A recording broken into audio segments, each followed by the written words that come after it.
मी माननीय मुख्यमंत्र्यांचे जाहीरपणे आभार मानते की उशिरा का होईना त्यांनी एक स्टेटमेंट आणि इन्क्वायरी होईल हे महाराष्ट्राला आणि देशाला सांगितलेलं आहे.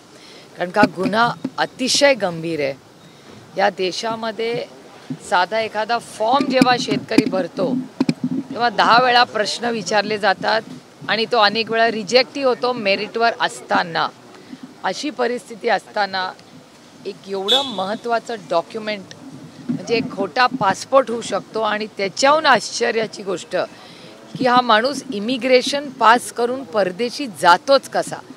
कारण इमिग्रेशन करताना आपले डोळे असतील किंवा थंब इम्प्रेशन असेल अशा 3-4 खूप महत्त्वाच्या पर्सनलाइज गोष्टी म्हणजे तुम्ही पण एअरपोर्टला बघता की डिगी यात्राचं किती मोठं कौतुक भारत सरकार करत असतं अखंड आणि तंत्रज्ञानाचा वापर, झिरो लिकेजेस.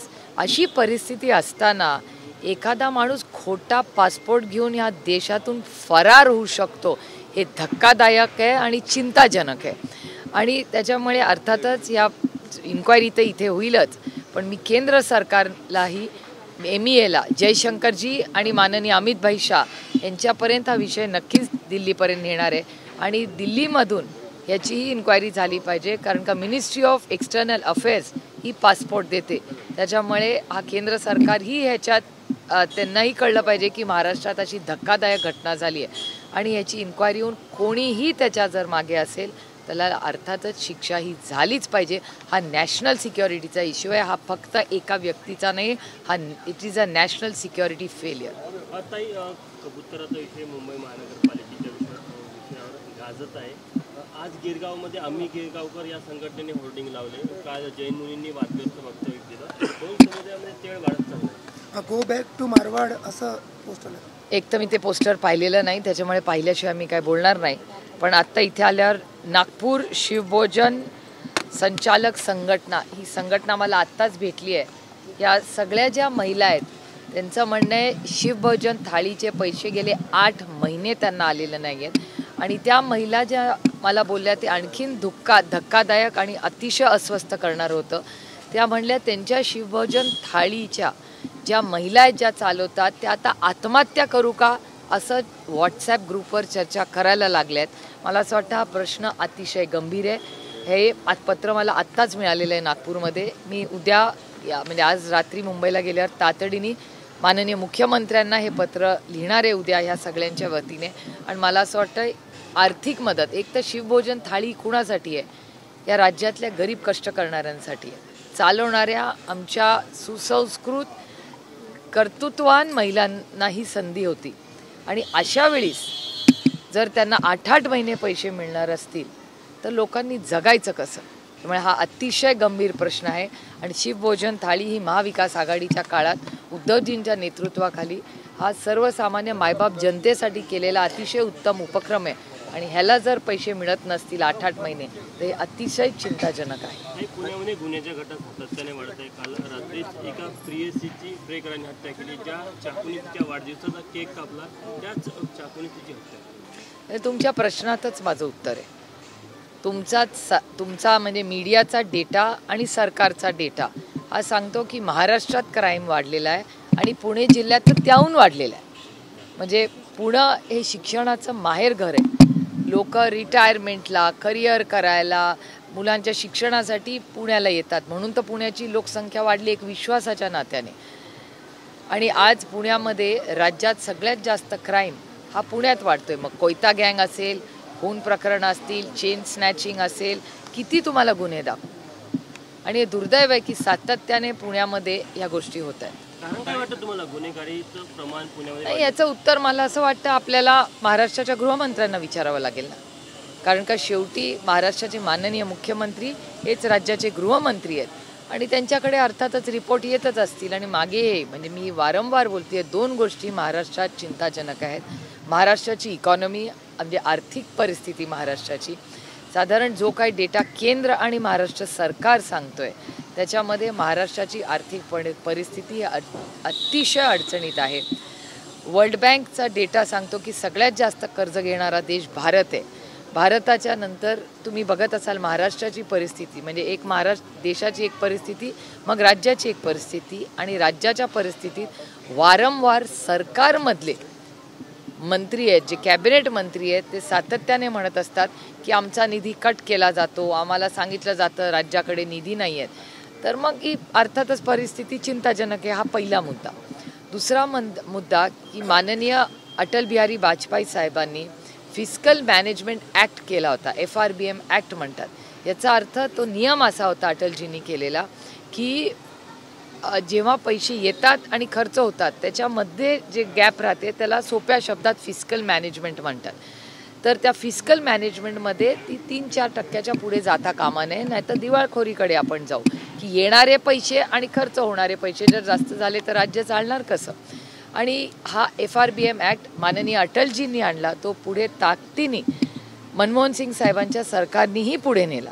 आता अशा परिस्थिती महाराष्ट्र सरकारमध्ये फिस्कल मॅनेजमेंट पूर्णपणे कोलॅप्स झालेलं आहे. हे मी म्हणत नाही आहे, महाराष्ट्र सरकारचा डेटा आणि केंद्र सरकारचा डेटा सांगतो. म्हणजे एकीकडे मंत्रीच म्हणत आहेत की आम्हाला निधी दिला जात नाही, तुमच्या चॅनलवर सातत्याने रिपोर्टिंग केलं जातं की निधी फिरवला आहे डिपार्टमेंट्सचा.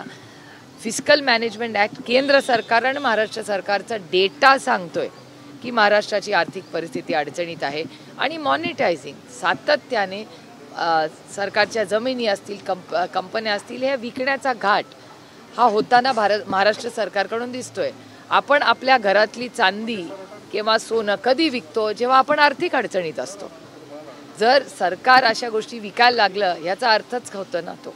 त्यामुळे महाराष्ट्राची आर्थिक परिस्थिती, सामाजिक परिस्थिती आणि वाढणारी गुन्हेगारी असंच राहिलं तर महाराष्ट्राची जी एक वेगळी ओळख देशामध्ये आहे त्याला कुठेतरी तडा बसण्याची शक्यता आहे. त्याच्यामुळे माझी हात जोडून विनम्र विनंती आहे महाराष्ट्राच्या माननीय मुख्यमंत्र्यांना की कधीतरी राजकारण बाजूला ठेवूया आणि महाराष्ट्राच्या हितासाठी, मग तो सामाजिक असेल किंवा आर्थिक असेल, याच्यासाठी ऑल पार्टी मीटिंग बोलवा, चर्चा करा. आपल्याला आठवत असेल की ऑपरेशन सिंदूरच्या वेळेस आम्ही पहिला देश, मग राज्य, मग पक्ष आणि मग कुटुंब, तेव्हा आम्ही सगळ्यांनी आमचे राजकीय मतभेद टाळून आम्ही जगभर सगळे विरोधी पक्षातले लोकही गेलो आणि आपल्या देशासाठी आपण एक झालो.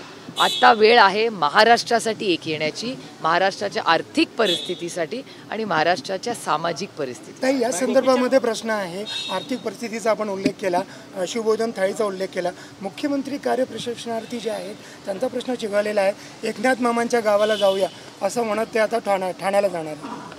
बघा, आता कोणी कुठे जायचं, एका सशक्त लोकशाहीमध्ये त्याचा अधिकार आहे. मी हा फार सातत्याने, म्हणजे मी माननीय मुख्यमंत्र्यांना गेले अनेक महिने विनंती करते की काही विषयांमध्ये कधीतरी राजकारण बाजूला ठेवून राज्याचं हित हे केंद्रबिंदू ठेवून काम करण्याची गरज आहे.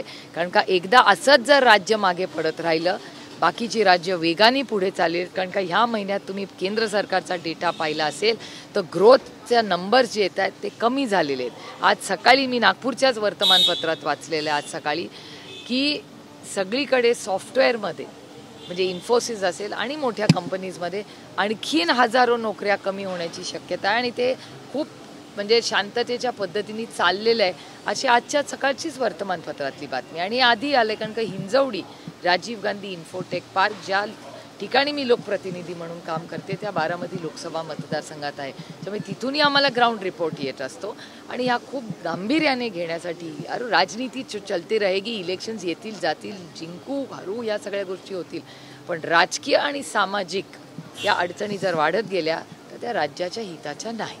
स्थानिक स्वराज्य संस्थांसाठी भाजपनं नीती ठरवली. महाविकास आघाडीतील स्थानिक लेवलचे जे मोठे नेते असतात त्यांच्यासाठी भाजपचे दार उघडे केले. आता भारतीय जनता पक्षामध्ये ओरिजिनल राहिलेत किती? आता भारतीय जनता पक्षात जर तुम्ही कधी असेंब्लीमध्ये गेला ना तर जरूर एक नजर टाका. तुम्ही त्या व्हिजिटर्स गॅलरीमध्ये बसला आणि असं सगळं भारतीय जनता पक्ष बघितलं की म्हणलं अरे हा तर आपल्याचकडे होता, अरे हा तर काँग्रेसमध्ये होता. तर भारतीय जनता पक्षाचं काँग्रेसीकरण झालेलं आहे.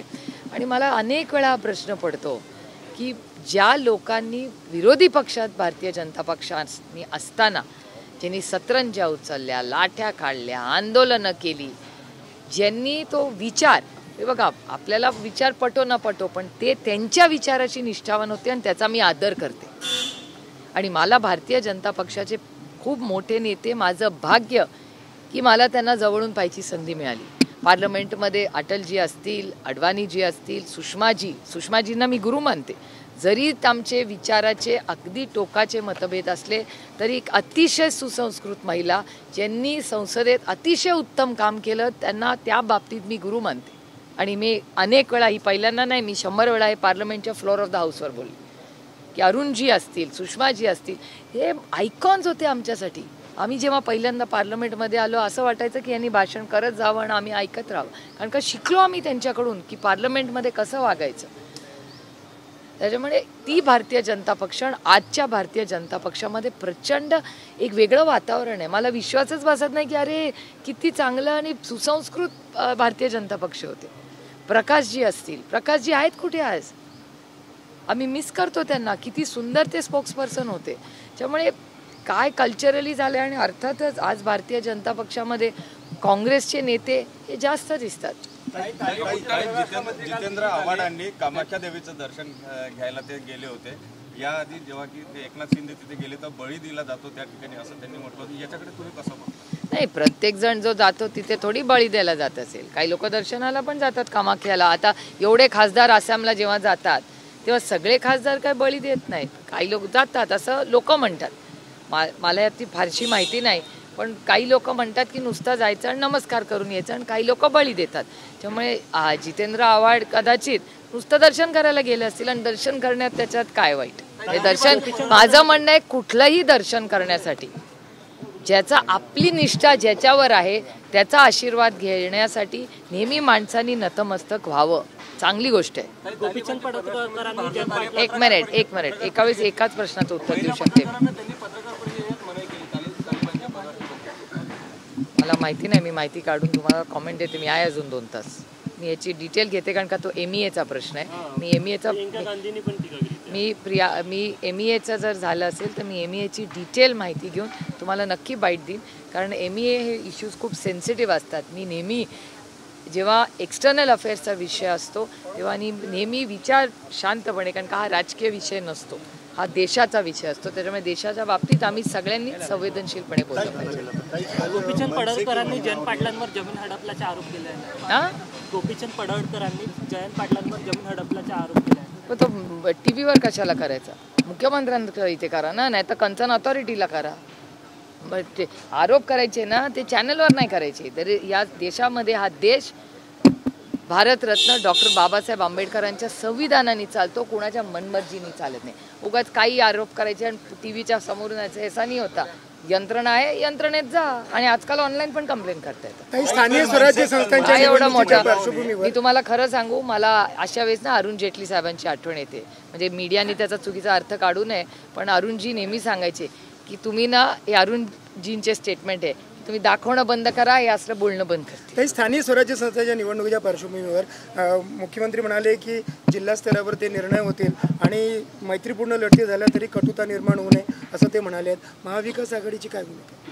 एकतर त्यांची काय भूमिका आहे तो त्यांचा अंतर्गत प्रश्न आहे. का सशक्त लोकशाहीमध्ये त्यांनी काय करायचं हे माननीय मुख्यमंत्र्यांचा अधिकार आहे, आणि आम्ही काय करणार तो आमचा अधिकार आहे. त्यामुळे काही पुढच्या काही दिवसात सगळ्यांच्याच आघाड्या होतील का नाही. आणि तुम्हाला आठवत असेल जेव्हा राष्ट्रवादी काँग्रेस एकत्र होती पूर्णपणे, आणि आम्ही आणि काँग्रेसनी 18 वर्ष राज्य केलं महाराष्ट्राची सेवा करण्यासाठी, त्या काळामध्ये आम्ही याशी हे सगळे इलेक्शन वेगळेच लढलो.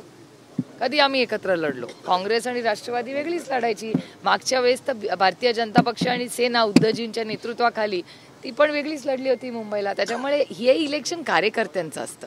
त्याच्यामुळे अनेक वेळा लोकांच्या अशा भावना असतात की कसं लोकसभेला विधानसभेला कमी लोक लढतात, ह्याच्यात हजारोनी कॅन्डिडेट्स, आणि ती संधी असते ना कार्यकर्त्यांसाठी. त्यामुळे कोणी एकत्र लढायचं वेगळं लढायचं हा प्रत्येकाचा अंतर्गत प्रश्न आहे. वसंतदादा शुगर फॅक्टरीमध्ये कार्यक्रम आहे. दादा आणि पवार साहेब एकत्र येणार आहे.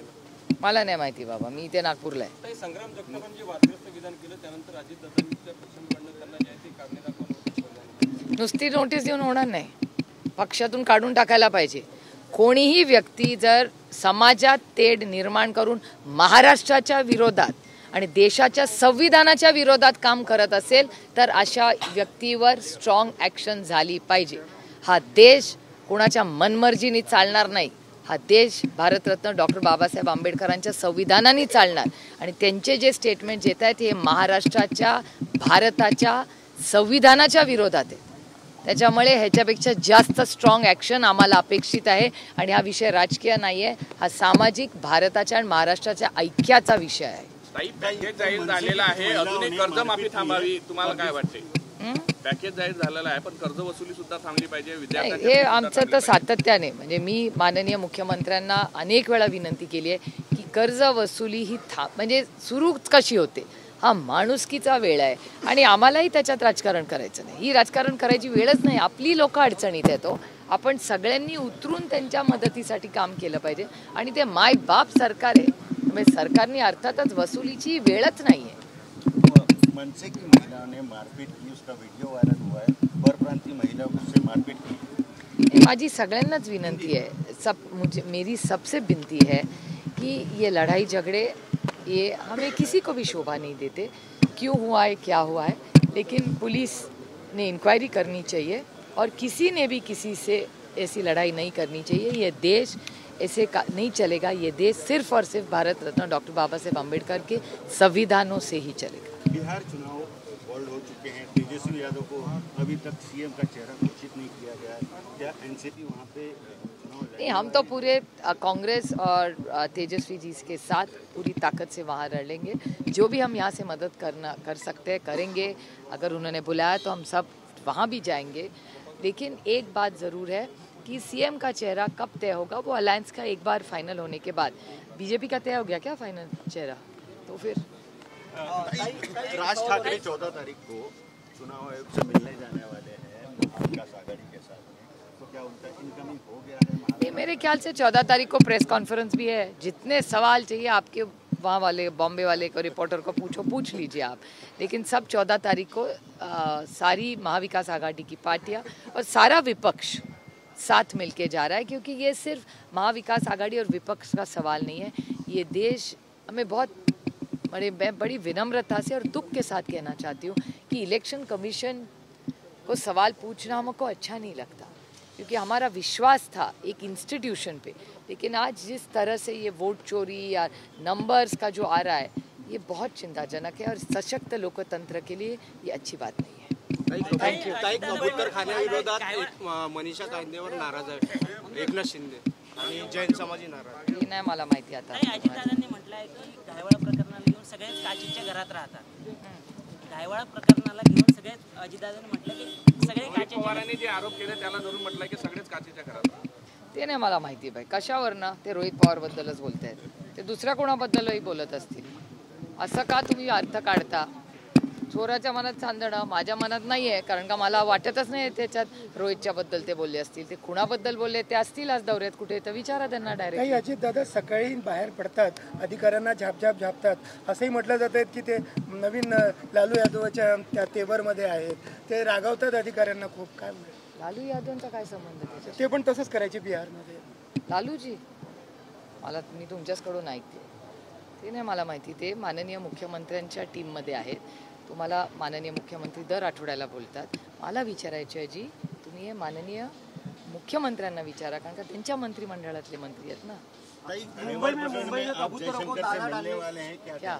नहीं, मैं जयशंकर जी और अमित शाह जी दोनों से बात करूंगी ना, क्योंकि होम और MEA दोनों में आता है वो इशू.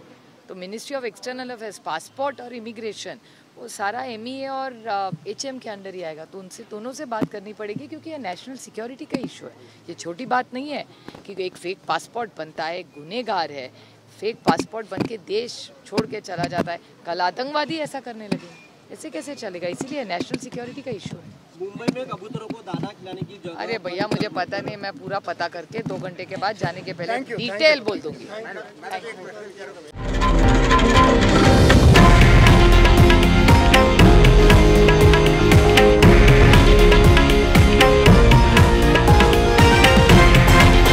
हे आहे देशातील नंबर 1 न्यूज नेटवर्क आणि आपण पाहत आहात TV9 मराठी, एकमेव.